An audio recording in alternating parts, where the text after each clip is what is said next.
მოგესალმებით, მორიგი საინტერესო ვიდეოთი. დღეს ცოტა ტექნიკური ვიდეო გვექნება. ეს ვიდეო იქნება იმაზე, თუ როგორ წერ კოდს ყოველდღიურ რეჟიმში. არ აქვს მნიშვნელობა, გაქვთ თუ არა პროგრამირების გამოცდილება. დღეს ესეთი რეალობაა, რომ ყველას გვიწევს კოდის წერა რაღაც დონეზე. შეიძლება იყოს პატარა მარტივი ვებსაიტი თქვენი ბიზნესისთვის, შეიძლება იყოს რაღაც ხელსაწყო, რომელსაც გამოიყენებთ თქვენ საქმიანობაში, ან ასე შემდეგ. რეალობა კი ერთია, დღესდღეობით აგენტები ჩვენზე ბევრად უფრო ჩქარა წერენ კოდს, შესაბამისად ყოველდღიურად იზრდება ჩვენსა და ჩვენს მიერ შექმნილ კოდს შორის დაშორება. ანუ ისინი იმაზე უფრო ჩქარა წერენ კოდს, ვიდრე ჩვენ ამ კოდს ვკითხულობთ, ანუ ტესტავთ. ეს ვიდეო არ იქნება ტოპ 10 ინსტრუმენტი, რომელიც შეგიძლიათ გამოიყენოთ ან რაღაც მსგავსი ვიდეო. ეს ვიდეო არის პირდაპირ როგორ წერ მე კოდს და რა ხელსაწყოებს ვიყენებ. ვიდეო დაყოფილი იქნება რამოდენიმე ეტაპად, რეალურად რა პროცესებსაც გავდივარ ყოველი პროექტის შექმნისას და ამ ყველაფერს დღეს მოკლედ გაჩვენებთ. ბოლო რამოდენიმე კვირა ძალიან მოიდო ინტერნეტს ვირუსივით, loop engineering ესეთი ტერმინი. ბევრმა ადამიანმა, ვინც ამ სფეროში არის, AI სფეროში არის პიტერ შტაინბერგერი, ბორის ჩერნი, რომელიც კლოდ კოდის ხელმძღვანელი არის ანთროპიკში. ისინი ყველა იძახიან, რომ აღარ უნდა ვწერდეთ ჩვენ პრომპტებს, ჩვენ უნდა ვქმნიდეთ ლუპებს, რომლებიც ავტომატურად დაწერენ პრომპტებს აგენტებისთვის და შემდეგ ეს აგენტები შექმნიან იმ საბოლოო დავალებას, რაც ჩვენ მათ მივეცით. თუმცა ჩვენ თუ აღარ ვწერთ პრომპტებს, აღარ ვწერთ კოდს, მაშინ გამოდის, რომ რეალურად იზრდება დაშორება ჩვენსა და ჩვენს დაწერილ კოდს შორის გაგების კუთხით. ანუ რეალურად შეიძლება რაღაც შევქმნათ, მაგრამ არ ვიცოდეთ ეს რაღაც ფუნქციონალი როგორ მუშაობს. ეს შეიძლება გარკვეულ მომენტში კრიტიკული აღმოჩნდეს, თუ მუშაობთ დიდ პროექტზე, ან რაღაც ხარვეზი გვაქვს და გვჭირდება ამის გამოსწორება, ან უბრალოდ AI-ზე აღარ გვაქვს ცდომა, არ ვიცით რა მოხდება ხვალ. ამ სისტემის მიზანი არის ერთი და ძალიან მარტივი. ლუპები, რომლებსაც ვქნი მუშაობდეს სწრაფად, თუმცა პროექტი მაინც მე მეკუთვნოდეს. ანუ ვიცოდე ამ პროექტში რა ხდება ნებისმიერ დონეზე. მოდით დავიწყოთ პირველი ეტაპით. პირველი ეტაპი ჩემს შემთხვევაში არის Obsidian-ი. ამაზე მქონდა უკვე ვიდეო, ჩემი ტვინის გაციფრულების ვიდეო, თუ სწორად მახსოვს 2 ნაწილი უნდა იყოს უკვე და ბოლო ნაწილსაც ძალიან მალე იხილავთ. Obsidian-ში შექმნილი მაქვს ჩემი ტვინის ციფრული ანალოგი. გაჩვენებთ ახლა მას. როგორც ხედავთ, ეს არის ამ ეტაპზე ჩემი ციფრული ტვინი. აქ არის ყველანაირი დოკუმენტაცია ჩემი საქმიანობის შესახებ, თუმცა ჯერ დასრულებული არ არის, რა თქმა უნდა. და კონკრეტულად ერთ პროექტს განვიხილავ ამ ვიდეოს განმავლობაში. ეს არის ჩემი სტარტაპი, რომელზეც ვმუშაობ, რომელსაც ქვია Elperi. როგორც ხედავთ, აქ არის ჩემი სტარტაპ ჰაბი და სტარტაპ ჰაბში პირველი იდეა არის სწორედ Elperi. აქვე გვაქვს სხვადასხვა დოკუმენტები, რომლებზეც მე ვმუშაობ დროთა განმავლობაში. მაგალითად, პირველი დოკუმენტი არის Elperi-ის ვიჟენი და სტრატეგია, ანუ რა არის Elperi, რას უნდა ემსახურებოდეს და ზოგადი წარმოდგენა ბიზნესის შესახებ. აქაც ჩანს, Elperi არის AI მარკეტინგული ხელსაწყო, რომელიც პატარა და საშუალო ბიზნესებს ეხმარება სოციალური მედიის მართვაში AI-ის დახმარებით. ჩემს Obsidian-ში ცხოვრობს ასევე ჩემი კლიენტების პროექტების ბრიფები, შეხვედრები, მათი ფიდბექი თითოეულ ახალ ფიჩერზე და ასე შემდეგ. ანუ Obsidian-ში ჩანს რეალური და დადასტურებული გადაწყვეტილებები, რომლებიც მე მივიღე ჩემს სტარტაპზე, ან გარკვეულ პროექტზე მივიღე ფიდბექი კლიენტისგან, ან ახალ პროექტზე ვმუშაობ და ამ პროექტის ტექნიკური დოკუმენტი, ბრიფი და ასე შემდეგ, ან მსგავსი ტიპის დოკუმენტები. ეს არის ის ინფორმაცია, რომელიც ჩემს ტვინში ცხოვრობს. ამ დოკუმენტების შექმნაზე მუშაობ ხელით.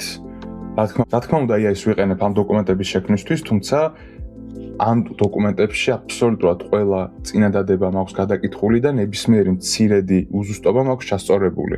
სწორედ ამიტომ აქვთ ამ დოკუმენტებს ყველაზე მაღალი ავტორიტეტი, ანუ ჩემი loop engineering-ის ყველაზე მაღალ დონეზე დგანან.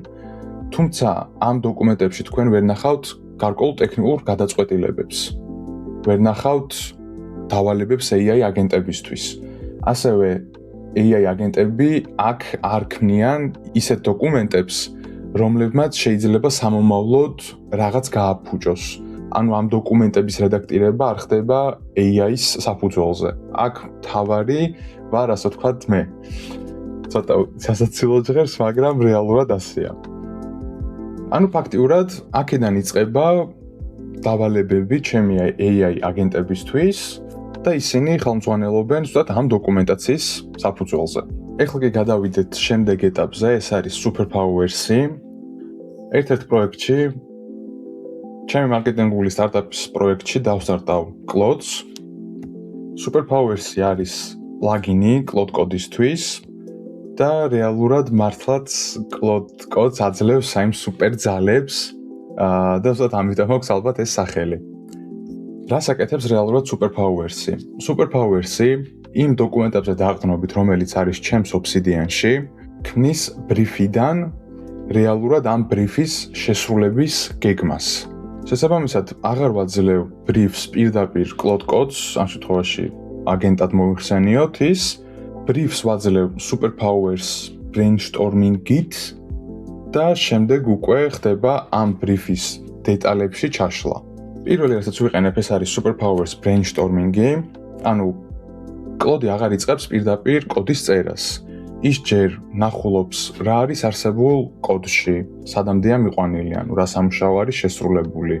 ასევე უყურებს იმ ბრიფს, რომელიც მე მივეცი და შემდეგ წერს უკვე ამ ახალი დავალების იმპლემენტაციის გეგმას. აქამდე ჯერ კოდი არ დაწერილა, იქნება მხოლოდ დოკუმენტები, რომლებიც დაახლოებით აი ესე გამოიყურება. ეს არის იმპლემენტაციის გეგმა ერთ-ერთი wave-ისთვის. ხშირ შემთხვევაში, როდესაც დიდი პროექტი არ არის ყოფ უბრალოდ wave-ებად, თავიდანვე ბრიფის მიხედვით, მაგალითად ეს პროექტი თუ სწორად მახსოვს 7 wave-ად დავყავი და თითოეულ wave-ში დამატებით არის გეგმები, ანუ მაგალითად A გეგმა, B გეგმა, C გეგმა და ასე შემდეგ და თითოეულ გეგმაში არის დამატებით კიდევ უამრავი ტასკი და ასე შემდეგ. მეორე დოკუმენტი, რომელიც იქნება, ეს არის სპეციფიკაციების დოკუმენტი. Superpowers-ი თქვნი ამ დავალების სპეციფიკაციების დოკუმენტს, რომელიც აი დაახლოებით ესე გამოიყურება, ანუ აღწერილია ყველა წვრილმანი დეტალი. შემდეგი ეტაპი არის implementation plan-ის შექმნა, ანუ ჩვენი brainstorming-ის შემდეგ და სპეციფიკაციების დოკუმენტის შექმნის შემდეგ უკვე Superpowers-ი მუშაობს იმაზე, როგორ შემოიტანოს ეს ცვლილებები არსებულ კოდში, რომელიც ესე გამოიყურება, ანუ ეს დოკუმენტები ბევრს არაფერს არ მოგცემს, რადგან თვითონ AI-ს დაწერილია. თავადაც ამავიწყდა შეკითხვების ნაწილი არის პირველ ნაწილში, ანუ brainstorming-ის ნაწილში, სადაც თქვენ და Claude ერთად ფიქრობთ. სვავს რელევანტურ შეკითხვებს და თქვენი პასუხების მიხედვით შემდეგ უკვე ქმნის ამ ყველა სხვა დანარჩენ დოკუმენტს. ამ დოკუმენტების შექმნის შემდეგ კი გადადის უკვე კოდის შექმნის ნაწილზე. ამისთვის ძირითად შემთხვევაში ვიყენებ sub-agent driven developments. რას ნიშნავს ეს? Sub-agent driven development-ი თითოეული დავალების შესასრულებლად იძახებს ახალ აგენტს. იმის მაგივრად, რომ ეს ერთმა აგენტმა გააკეთოს ერთ Claude Code-ის სესიაში. ეს ხარჯავს შედარებით მეტ კრედიტს, მაგრამ სამაგიეროდ ყოველ ახალ აგენტს აქვს ცარიელი context window და შესაბამისად context roti ბევრად უფრო ნაკლებად არის ხოლმე პრობლემა. როგორც ხედავთ, აი implementation plan-ში არის დავალებები, აქ თუ მოვძებნით task-ებს, ეს არის მეორე task-ი მაგალითად, პირველი task-ი, ასევე მესამე, მეოთხე, მეხუთე, მეექვსე თითოეული task-ისთვის გამოიძახებს ახალ აგენტს, შუა შემთხვევაში ახალ Claude Code-ის სესიას, ასე ვთქვათ. თითოეული Claude Code-ის ახალი სესია იმუშავებს იმ დავალებაზე, რომელსაც მას მისცემს თავარი აგენტი და იმის შემდეგ, რაც მოხდება ამ დავალების დასრულება, review, ასე ვთქვათ, ამისთვისაც ახალი აგენტი იგზავნება, რაც ძალიან საინტერესოა თითოეული დავალებისთვის Claude თვითონ წვიტავს, რომელი აგენტი გამოიძახოს, ანუ რომელი LLM-ი გამოიყენოს რა ტასკის სირთულიდან გამომდინარე. მაგალითად, reviews-ზე შეიძლება გაუშვას Haiku, ხოლო დავალების იმპლემენტაციისთვის შეიძლება გაუშვას Fable 5 მაგალითად. შესაბამისად, Obsidian-ი იძახის რა უნდა შეიქმნას, ხოლო Superpowers-ი იძახის როგორ უნდა შეიქმნას ეს ყველაფერი. ეხლა კი გადავიდეთ მესამე ეტაპზე. ეს ჩემ შემთხვევაში არის უწყვეტობის ნაწილი. რას ნიშნავს ეს? თუ დაკვირვები ხართ, ყოველ ჯერზე, როდესაც Cloud Code-ის სესიას დახურავთ, ან უბრალოდ გავუშვებთ /clear commands, შემდეგ ახალ სესიაში ყველაფერი ახლიდან უნდა ახსნათ, Cloud-მა ახლიდან უნდა გადახედოს აბსოლუტურად მთლიან code base, ანუ გადაამოწმოს რა არის შექმნილი და ასე შემდეგ, და შემდეგ ეკითხებათ უკვე რომ აბა რაზე გინდა მუშაობა. რითი მოვაგვარემე ეს? ყველა სესიის ბოლოს Superpower-ში მაქვს ესეთი next session დოკუმენტი. აქ შემოდის რაც შემებური loop engineering-ის ნაწილი. Cloud-ი შემდეგი სესიისთვის თვითონვე ანახლებს ამ ფაილს და როდესაც Cloud Code-ში ქმნი ახალ სესიას, უბრალოდ ვეუბნები რომ next session ფაილი წაიკითხოს. აქ არის ახსნილი რა გაკეთდა, ანუ რა ეტაპზე არის პროექტი, ასევე ახსნილი არის რა უნდა გააკეთოს Cloud-მა ამ ახალ სესიაში. შესაბამისად, აღარ მიწევს ხელით პრომპტების წერა, Cloud-ს ვაწერინებ პირდაპირ პრომპტს. აღარ იფსება კონტექსტი, იმიტომ რომ ყველა რაღაც გარკვეული ფიჩერის შექმნის შემდეგ, ჩემ შემთხვევაში wave-ები, რასაც დავარქვი, ყოველი wave-ის შექმნის შემდეგ შემიძლია რომ ახალი კონტექსტის ფანჯრით დავიწყო მუშაობა და როგორც ხედავთ, აქ არის ძალიან მოკლედ 72 ხაზი არის ახსნილი იმისთვის, თუ რა არის დარჩენილი პროექტში გასაკეთებელი, რა არის გაკეთებული მანამდე. ანუ და ასევე არის მითითებული ფაილები, საიდან რა ხდება, პროექტი როგორ ეშვება და ასე შემდეგ, რაღაც წვრილმანები და ასევე დამატებით არის რეფერენსები იმ ჩვენ დოკუმენტებთან, რომელიც მანამდე Superpowers-ის დახმარებით შევქმნით. განსხვავება არის ის, რომ next session ფაილი ყოველთვის განახლებულია, ანუ ყოველი სესიის შემდეგ ანახლებს ამ დოკუმენტს, ხოლო Superpower-ში შექმნილი დოკუმენტები რჩება, ზოგი შეიძლება მოძველებული იყოს, ზოგი შეიძლება შესრულებული იყოს. შესაბამისად, Cloud-ს ამ ერთი პატარა ფაილით შეგვიძლია ზუსტად მივაწოდოთ ის ინფორმაცია, თუ სად არის პროექტი ამ ეტაპზე გაჩერებული და რა უნდა იყოს მისი შემდეგი ნაბიჯი. შესაბამისად, გვაქვს სამი ფენა.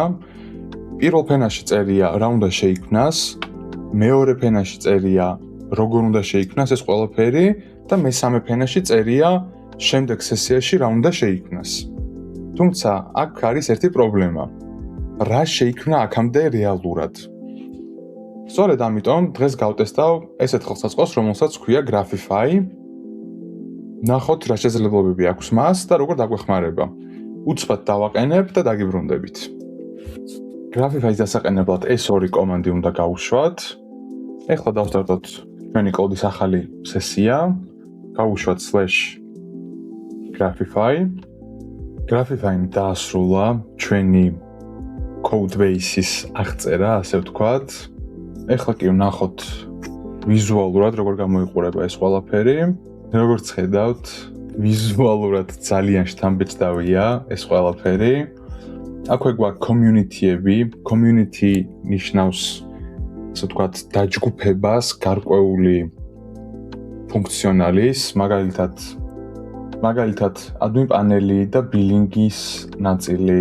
თუ ამ ყველაფერს მოვხსნით, დარჩება მხოლოდ ეს. თუმცა ამას ახლა არ გავაკეთებ, უბრალოდ მაინტერესებს აქ რა ხდება. თითოეულ node-ზე შეგვიძლია რომ ნახოთ რასთან არის დაკავშირებული. ასე ვთქვათ, მეზობლები ვინ არიან ამ node-ის. აქ პრინციპულად ორი რაღაც არის მნიშვნელოვანი. ის კოდს კითხულობს პირდაპირ, ანუ ყველანაირი დამატებითი LLM-ის გარეშე და ყველანაირი კავშირი მონიშნულია. მაგალითად, ხედავს თუ არა კოდში პირდაპირ კავშირს, თუ არის, ასე ვთქვათ, მისი დასკვნა, რომელიც მან თვითონ გამოიტანა. ეს ინსტრუმენტი რეალურად უნდა გამოვიყენოთ იმისთვის, რომ გავიგოთ რეალურად რა შეიქმნა და არ ვენდოთ აქაც ისევ დამატებით AI-ს. ან თუნდაც AI-ს მივცეთ ამ ყველაფერზე წვდომა იმისთვის, რომ თვითონაც გაიგოს, რამდენად სწორად შეასრულა დავალება და რამდენად სწორად არის ის ფუნქციონალი იმპლემენტირებული, რომლის შექმნაც მას ვთხოვეთ. ანუ ეს დამატებით აგვეხმარება AI-ს საკითხში ჰალუცინაციების თავიდან არიდებისთვის. ასევე ამ ნაწილს, ანუ აი ამ ფენას მე არ შევეხები საერთოდ, ეს გენერირდება ავტომატურად და აქ არ არის ჩემი არანაირი ჩართულობა საჭირო და შეატყობდით ალბათ, რომ ეს ვიზუალი ძალიან გავს ჩვენი Obsidian-ის ვიზუალს. რეალურად Obsidian-ი თუ არის ჩემი ციფრული ტვინი, Grafify არის ციფრული ტვინი კონკრეტულად ერთი პროექტის ჭრილში, რომელიც აღწერს ყველანაირ კავშირს და ყველანაირ ფუნქციონალს, რომელიც უკვე შექმნილია და ასევე მათ შორის კავშირებს. რომ შევაჯამოთ ეს ყველაფერი, Obsidian-ში ინახება ჩემი განზრახვა, ანუ რისი გაკეთება მსურს, Superpower-ში ინახება ის ინფორმაცია, რომელიც დაკავშირებულია პროცესებთან, როგორ გადავიდა ანუ განზრახვა კოდში. შემდეგ გვაქვს next session-ი, რომელიც გვაძლევს სესიებს შორის უწყვეტობას და ბოლოს გვაქვს Grafify, ეს არის რეალური მდგომარეობა, ანუ სად არის ჩვენი პროექტი ამ ეტაპზე. ახლა კი რეალურად ყველაზე მნიშვნელოვანი ნაწილი ამ ვიდეოში, როდესაც Grafify, Superpower-ი და Obsidian-ი აცდენილია ერთმანეთისგან, ეს არის რეალურად ის სიგნალი, რომელიც აღნიშნავს იმას, რომ რაც შევქმენით, რეალურად ჩამოშორდა იმას, რაც ჰქონდა განზრახვაში. ამისთვის Obsidian-ის და Grafify-ის ერთმანეთთან კავშირიც არის საჭირო და გარკვეულ პერიოდში ერთხელ ამ ყველაფრის ანალიზი არის საჭირო და ანუ რეალურად 4-ვე ნაწილში უნდა გქონდეს ძალიან გარკვეული განსხვავებები, ანუ არ შეიძლება რომ Obsidian-შიც, Superpower-შიც და Grafify-შიც ვინახავთ ერთ-იგივე ინფორმაციას. ეს არ არის ისეთი ხელსაწყოები, რომელსაც ავირჩევთ ან ერთი გამოვიყენოთ ან მეორე. რეალურ და ყველაზე მაგარ შედეგს ვიღებთ იმ მომენტში, როდესაც თითოეულ ინსტრუმენტს ვიყენებთ გარკვეული დანიშნულებისთვის. Grafify თქვენ შემთხვევაში შეიძლება Obsidian-ის ჩამნაცვლებელიც კი იყოს. ეს არის ის თუ როგორ ვიყენებ მე ამ ყველაფერს. თუმცა არ არის ეს რაღაც დაწერილი კანონი, რომ თქვენც იგივენაირად უნდა გამოიყენოთ. შესაბამისად, ასევე პრაქტიკულ ნაწილში წეგან ვახსენე, რომ Grafify და Obsidian ერთმანეთთან უნდა იყოს კავშირში და Grafify გვაძლევს იმის საშუალებას, რომ ჩვენი Obsidian-ის დოკუმენტაციას დავუკავშირდეთ, ან პირდაპირ Obsidian-ში გამოვყოთ გარკვეული ნაწილი Grafify-ისთვის და წარმოიდგინეთ რამოდენიმე ინსტრუმენტის დახმარებით თქვენი ტვინი გაციფრულებულია, AI-მ იცის რა ხდება თქვენ ტვინში, AI-მ იცის რა ეტაპზეა თითოეული პროექტი, თითოეული იდეა, ან ნებისმიერი სხვა რამ და კიდევ ერთხელ რომ გავმეორდე, Obsidian-ში ვინახავ ჩემს იდეებს, ან დამკვეთის იდეებს, თუ მუშაობ რომელი კონკრეტულ პროექტზე, Superpower-ით ვახდენ ამ გეგმების იმპლემენტაციას,